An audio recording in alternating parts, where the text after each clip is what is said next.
H.P. Blavatsky and Tibet by Lillie. Published in 1895.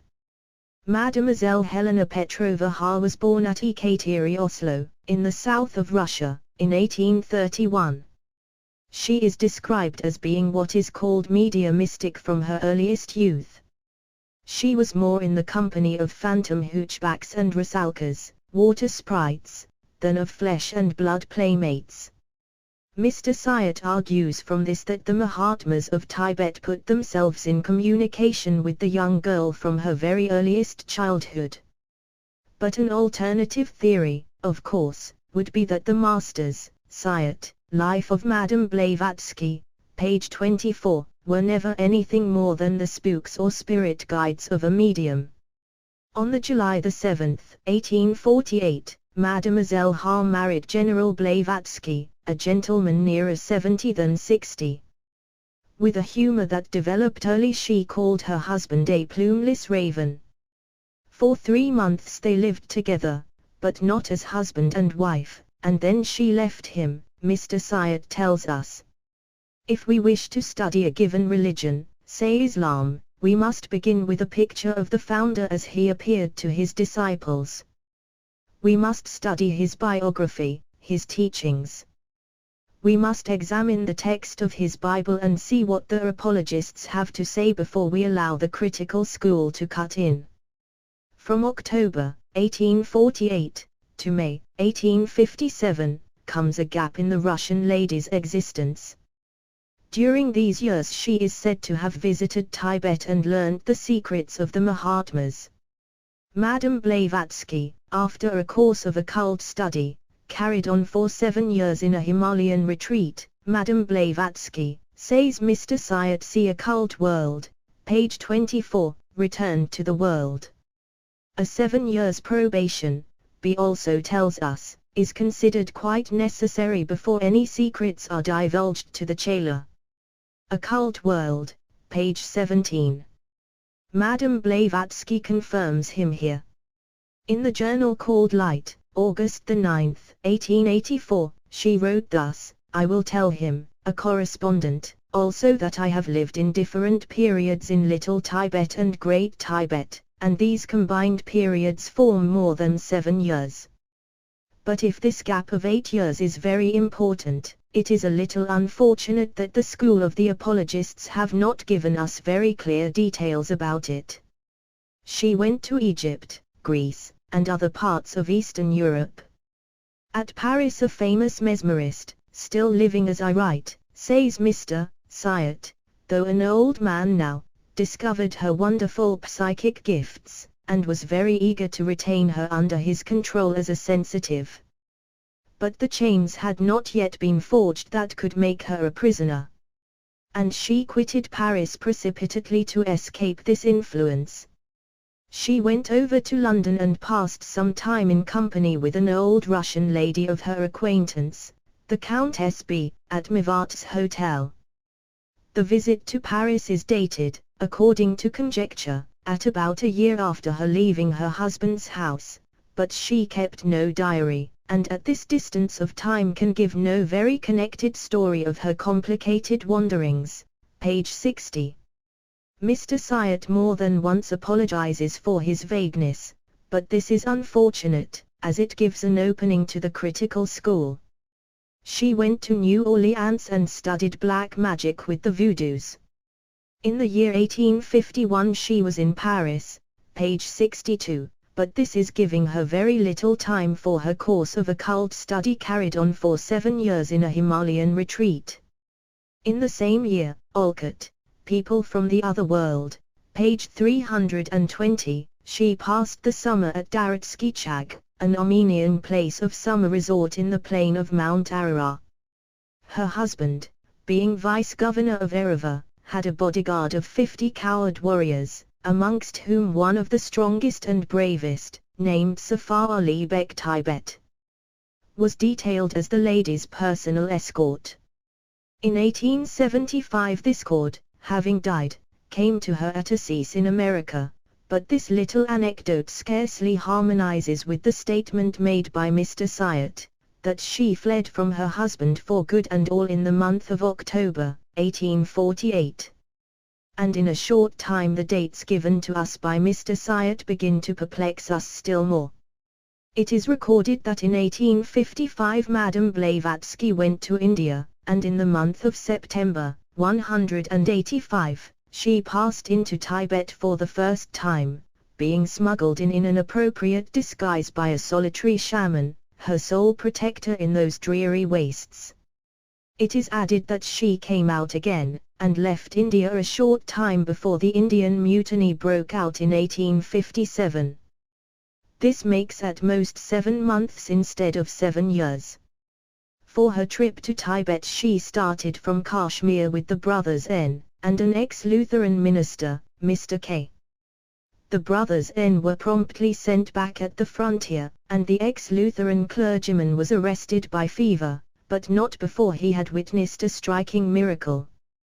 Travelers from Tibet have told us that certain lamas, to benefit humanity, abstain from nirvana, and on their deathbed announce to their disciples that they will be reborn in such and such a spot. At the death of one of these, the disciples repair to the place he has indicated and search for a newly born child which bears the sacred marks, and is for other reasons the most probable incarnation of the departed saint. Having found the child, they leave him with his mother till he is 4 years old. Then they return, bringing with them a quantity of praying books, rosaries, praying wheels, bells, and other priestly articles, amongst which are those which belonged to the late incarnation. Then the child has to prove that he is the new incarnation by recognizing the property that was his, and by relating reminiscences of his past, from where 3 empires meet, by E.F. Knight, Chapter 8. It is further added that this incarnating Lama is called a Skushok, and that only 4 of them exist in Ladakh. But if we are to believe Madame Blavatsky, ordinary travelers can see these and greater miracles, even where no Lama has died. Madame Blavatsky. About 4 days' journey from Islamabad, at an insignificant mud village, whose only redeeming feature was its magnificent lake, we stopped for a few days' rest. A native of Russia, a shaman of Siberia, was of the party, and he told them that a large party of Lamaic saints on pilgrimage to various shrines, had taken up their abode in a cave temple near. The Buddhist Trinity, Buddha, Dharma, and Sangha, were traveling with the party, a fact that gave the Bhikshus the power of working miracles. The Lutheran minister had plainly a little of the old Adam in him, for this statement seemed to have fired his old Protestant hatred of miracles. He determined to expose these cheats, and in consequence paid a visit to the Parsee Buddha, the chief of these Lamaic saints, and demanded to see the process of a reincarnation of Buddha in the body of a little child. This demand was naturally refused, as it is not stated that any old Lama had died, or that, in fact, any old Lama was within 100 miles of the place. But Madame Blavatsky produced an AU from her pocket, and the Lamaic saints at once became her devoted servants. An AU is a talisman of carnelian with a triangle engraved upon it. An infant of 3 or 4 months was procured from its mother, a poor woman of the neighborhood, and the magical processes began. Suddenly we saw the child not raise itself, but violently jerked, as it were, into a sitting posture. A few more jerks, and then like an automaton set in motion by concealed wires, the 4 months baby stood upon its feet. Not a hand had been outstretched, not a motion made, nor a word spoken, and yet here was a baby in arms standing as firm as a man. Here the testimony of the skeptical Mr. K is cited. The baby turned his head and looked at me with an expression of intelligence that was simply awful. It sent a chill through me. The miraculous creature, as fancied making 2 steps towards me, resumed his sitting posture, and without removing his eyes from mine, repeated sentence by sentence, in what I supposed to be Tibetan language, the very words which I had been told in advance are commonly spoken at the incarnations of Buddha, beginning Tibet. With, I am Buddha. I am the old Lama. I am his spirit in a new body, etc. Isis Unveiled, Volume 2, page 602.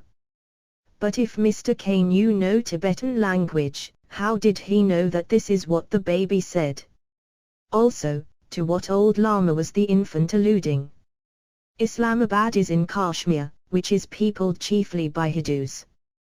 There are no Skushokes within at least a 6 weeks' journey. We will make some more quotations. Many of the lamaseries contain schools of magic, but the most celebrated is the collegiate monastery of the Shutukt, where there are over 30,000 monks attached to it, the lamasery forming quite a little city. Some of the female nuns possess marvelous psychological powers. Isis, Volume 2, page 609. She says also that the real religion of Buddha is not to be judged by the fetishism of some of his followers in Siam and Burma. It is in the chief lamaseries of Mongolia and Tibet that it has taken refuge, and here shamanism, if so we may call it, is practiced to the utmost limits of intercourse allowed between man and spirit. The religion of the lamas has faithfully preserved the primitive science of magic, and produces as great feats now as in the days of Kublai Khan. At Buddha Lla, or rather Phot Lla, Buddha's Mount, in the most important of the many thousand lamaseries of that country, the scepter of the Bodhisattva is seen floating unsupported in the air, and its motions regulate the actions of the community. Whenever a lama is called to account in the presence of the superior of the monastery, he knows beforehand it is useless for him to tell an untruth. The regulator of justice, the scepter, is there, and its waving motion, either approbatory or otherwise, decides instantaneously and unerringly the question of his guilt. Isis, Volume 2, page 616. The lives of these holy men, miscalled idle vagrants, cheating beggars, who are supposed to pass their existence in preying upon the easy credulity of their victims, are miracles in themselves.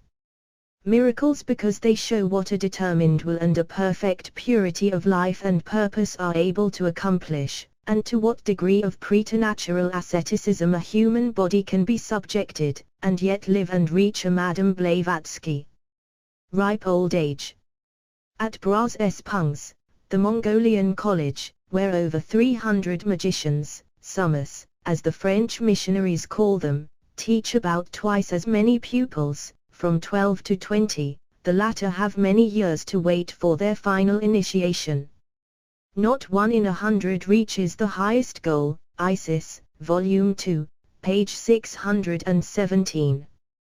The Buddhist priests dance at times, as in the instances of Karabatic and Bacchantic fury among the ancient Greeks.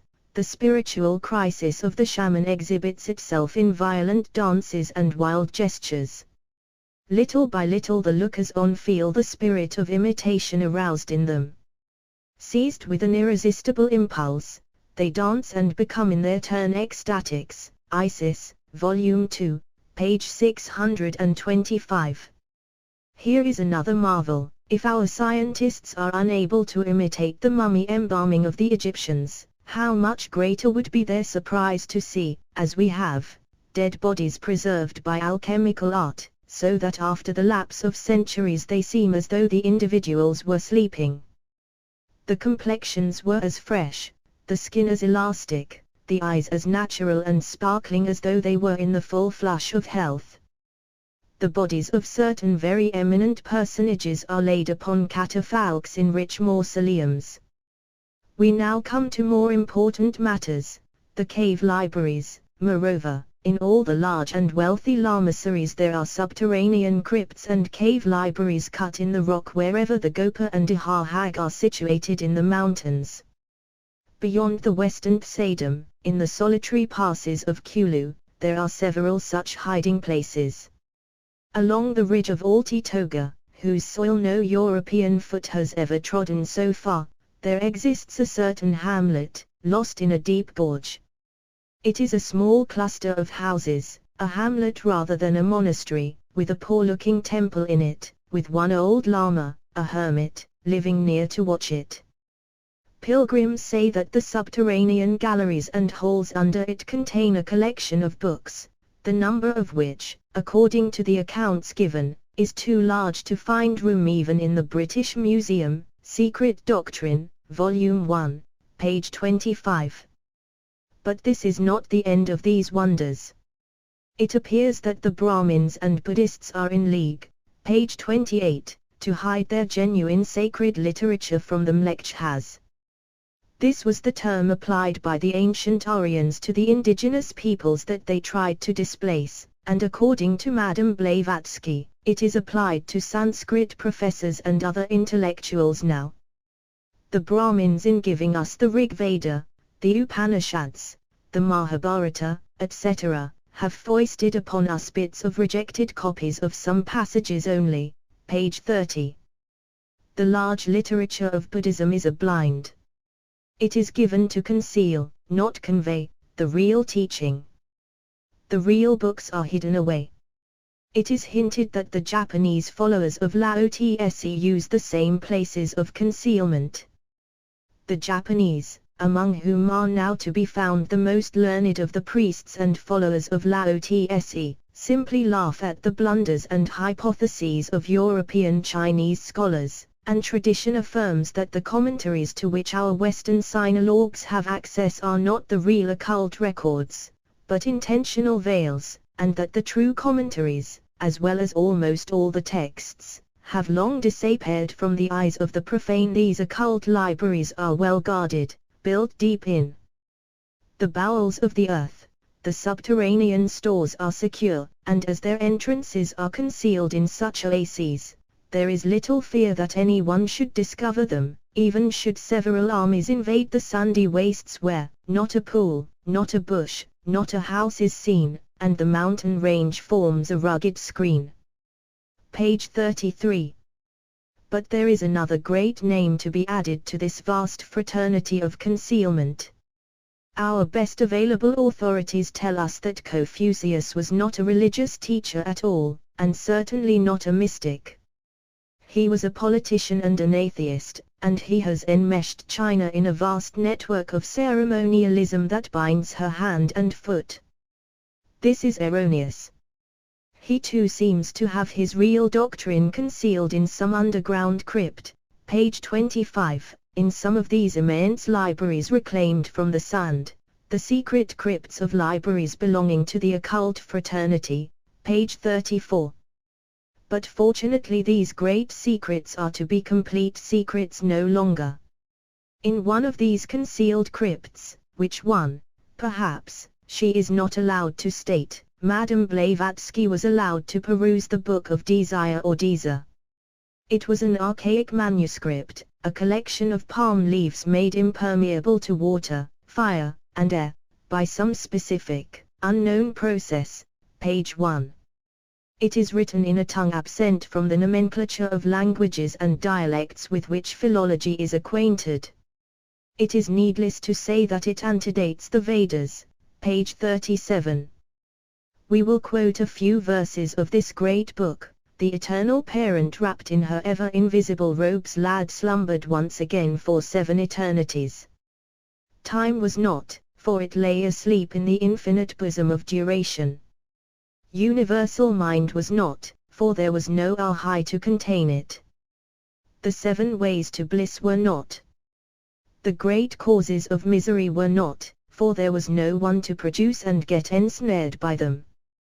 Darkness alone filled the boundless all, for father, mother, and son were once more one, and the son had not awakened yet for the new wheel and his pilgrimage thereon. The causes of existence had been done away with. The visible that was, and the invisible that is, rested on eternal non-being, the one being alone. The one form of existence stretched boundless, infinite, causeless, in dreamless sleep, and life pulsated unconscious in universal space, throughout that all-presence which is sensed by that opened eye of the Dagma. But where was the Dagma when the alaya of the universe was in Paramatha, and the great wheel was a Rapadeka? Where was the silence? Where the ears to sense it? No, there was neither silence nor sound. Naught save ceaseless eternal breath, which knows itself not. The hour had not yet struck. Behold, O, lo, the radiant child of the two. It is Erohui, he is the blazing divine dragon of wisdom. The one is 4 and 4 takes to itself 3, and the union is Sapta, 7. The Desire becomes Fahat, the swift son of the divine sons, whose sons are the Lipika. The eternity of the pilgrim is like a wink in the eye of self-existence. Madame Blavatsky does not explain how it is that if this poem is in the archaic unknown tongue, it bristles all over Tibet. 9 with Sanskrit and other languages. Foliat is not Sanskrit. In * Isis Unveiled, she announced that Fahat was the Tibetan for Buddha. How does Buddha turn up in these very early MSS?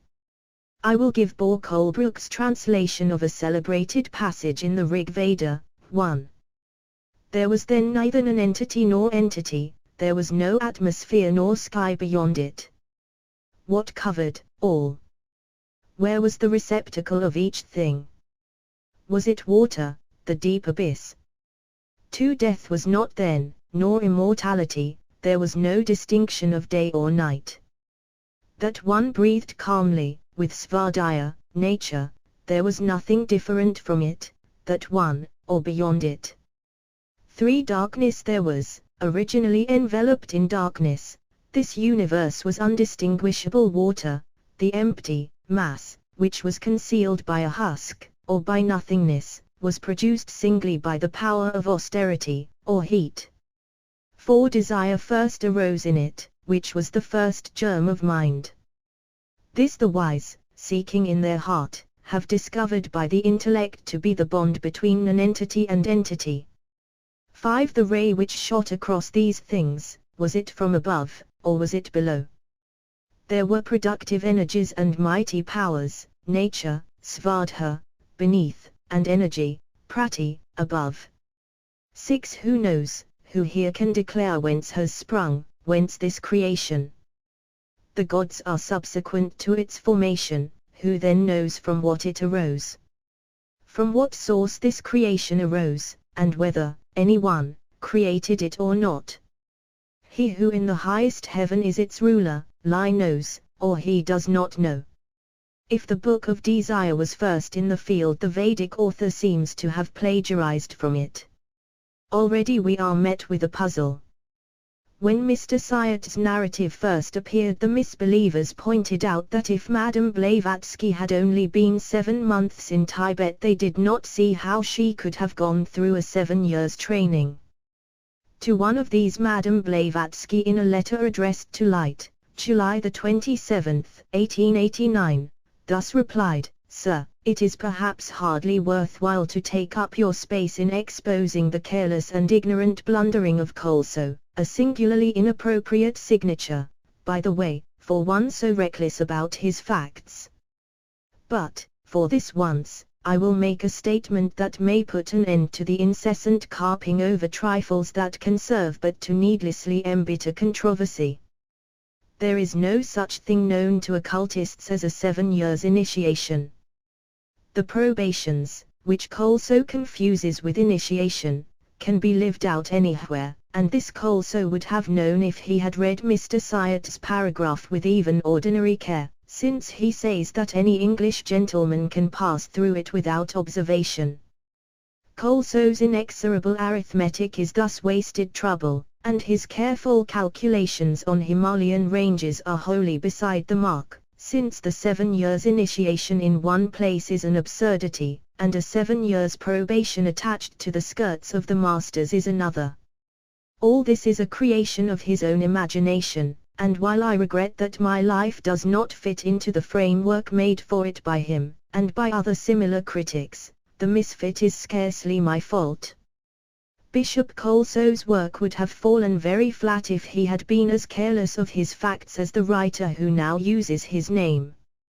But, apart from this latest attack, Why should spiritualists feel so interested in my travels, studies, and their supposed dates? As they should they be so eager to unravel imagined mysteries, denounce alleged, or even possible, mistakes, in order to pick holes in everything theosophical. To even my best friends I have never given but very fragmentary and superficial accounts of the said travels, nor do I propose to gratify anyone's curiosity, least of all that of my enemies. The latter are quite welcome to believe in and spread as many cock and bull stories about me as they choose, and to invent new ones as time rolls on and the old stories wear out. But does this quite meet Colso's arithmetical difficulties? In Light, August 9, 1884, herself had distinctly announced that she had lived in different periods in Little Tibet and in Great Tibet, and that these combined periods form more than 7 years. Mr. Syatt is equally explicit: never, I believe, is less than 7 years from the time at which a candidate for initiation is accepted as a probationer, is he ever admitted to the very first of the ordeals. These ordeals are very severe, Mr. Syatt tells us. Indeed, I remember in the old days hearing that Madame Blavatsky's ordeals had been by earth, air, and fire and water. But if no brothers are by to inspect, how could these ordeals be quite satisfactory? A probationer might take a bath at Ostend and announce a trial by water. A suspicion had formed itself in my mind, and a passage from Colonel Olcott has rather confirmed it, otherwise I should not have liked to have brought it forward. This is, that when Madame Blavatsky talks about the blazing divine dragon of wisdom and similar matters, her pen is sometimes guided by her spooks or her masters. She wrote me, says Colonel Olcott, that it, Isis Unveiled, was a book on the history and philosophy of the Eastern schools, and their relations with those of our own times. She said she was writing about things she had never studied, and making quotations from books she had never read in all her life. Theosophist, April, 1893. The Colonel goes on, whence did HPB draw the materials which compose Isis? From the astral light, and by her soul senses from her teachers, the brothers, adepts, sages, masters. He quotes her as saying, at such times it is no more / who write, but my luminous self, who thinks and writes for me. Theosophist, April, 1893. Professor Max Muller and several native scholars have attacked the Sanskrit of this good lady's luminous self, and it is difficult to guess from what other source she has got much of her philology. Many prominent words in her system are nonsense. Kuthumi Lacing is said by Mr. Syatt to be the Tibetan baptismal name of the great adept. This statement was at once turned into ridicule to the editor of a native newspaper. Lacing is Hindustani, and an expert at the British Museum assured me that the words Kut and Humi were not to be found in the language of Tibet. Then Kahaz is a made-up word. Kaha is not to be found in any Sanskrit dictionary nor in the admirable glossary of Sanskrit, Tibetan, and Chinese Buddhist words drawn up by Mr. Attell. Devachan is a Tibetan word, but instead of being an abode of probation as Madame Blavatsky announces, it contains spirits that cannot return to earth. Shlajitwich, Buddhism in Tibet, page 102. In Isis Unveiled, Volume 2, page 290, she says that Buddha in Tibet is called Furho, or Feiho, or Fo. He is really called Pchamdanh Das Sangzargyas. In the same work, Volume 2, page 599, she says that Buddha, Dharma, and Sangha are called in Tibet Fo, Fa, and Seg. Our dictionaries, on the contrary, tell us that Dharma is called Ttch osmium and Sangha Dgehdu. We learn, too, that a monk is called a shaman, the good lady being evidently under an impression that Chinese is the language of Tibet. Fahat is another nonsensical word. In Isis Unveiled, Volume 2, page 61, she says that but her LLA and Phot LLA are Tibetan words for Buddha's mount. On February 20, 1893, a paper was read by Captain Bauer before the Geographical Society describing a trip into Tibet from Srinagar in Kashmir, the point of departure of the Russian lady. He started on April 17, and took 6 weeks to get to Leh, a distance of some 130 miles from Srinagar as the crow flies. Between India and Tibet is the most formidable mountain wall in the world. It is everywhere from 70 to 120 miles thick, rock and glacier and precipice. Captain Bova had baggage ponies, but so steep is the Zoji Lane Pass that an army of coolies had to carry his baggage as far as Leh, and the ponies had to be led without burdens. The trip from Kashmir to Lhasa occupied 7 months. Before reaching that capital, he was stopped and forced to branch off to China. For 5 of these months he never encamped below 15,000 feet elevation. The thermometer registered -15 degrees. Also the officials everywhere confessed that they had strict orders from the Chinese to Tibet.